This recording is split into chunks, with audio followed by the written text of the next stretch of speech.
Hi, I'm Mark Toole with 8020service.com. Today's customer service video question of the day is from Quora. The question is, are complaints a good indicator of customer satisfaction?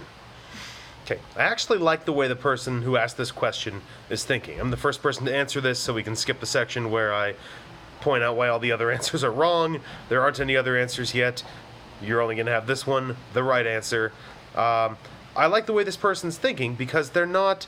They normally people think customer satisfaction like, oh, send out a survey and ask what people think. No, this person, I'm projecting here a little bit, but I'm going to assume this person knows that surveys are worthless. Maybe they've seen some of my other videos on this, read some of my writing on this.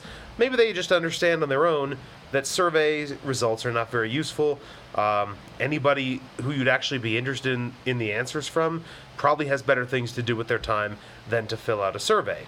But if let's use me as an example here. I have better things to do with my time than fill out somebody's customer satisfaction survey. That doesn't benefit me at all. I don't waste my time on it. However, if I have very bad experience with a company, if I have the opposite of customer satisfaction, if I'm angry, if I'm upset, if the company really treated me like shit, I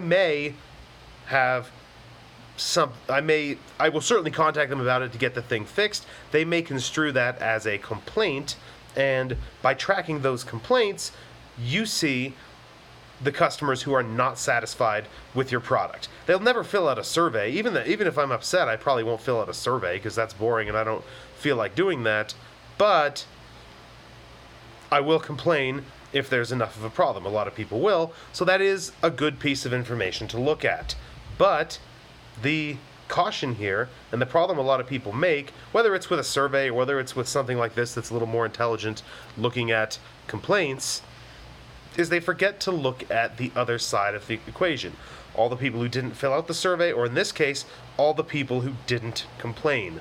All the people who just buy from you again and again and again and again every month, never talk to you, never complain, never have a problem, never request any, never ask any questions. They simply sign up for your service or buy your product, and they pay you again and again and again and again.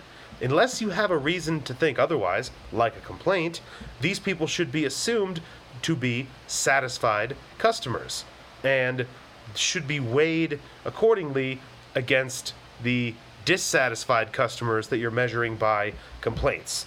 Now, it's not to say that someone who complains can't be satisfied. Of course, you can fix their problem. Of course, you should fix their problem if somebody has a reason to complain to you.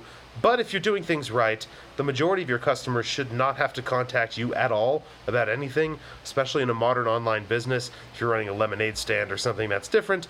But people shouldn't have to talk to you. They shouldn't have to contact customer service. They shouldn't have to make requests, and they definitely shouldn't have to file complaints. So if people are doing that, it's something you need to look at. It's something you need to take seriously, but you also need to not overreact, because if you have, let's say, 20,000 customers and you get 20 complaints, and they're really angry, and they're talking about how much you suck and how your product is garbage and how the price is too expensive, you should probably ignore those people unless there's a good reason. I don't mean ignore them as in not respond to them or not fix any problems that are legitimate, but you shouldn't change your whole business around based off of those few people who complain when there are basically 20,000 others out there who are very happy, presumably, with your product, continuing to pay you for it.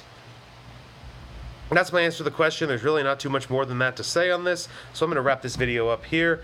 But as always, I do one of these videos every weekday on a customer service question from Quora, and I post them on YouTube as well.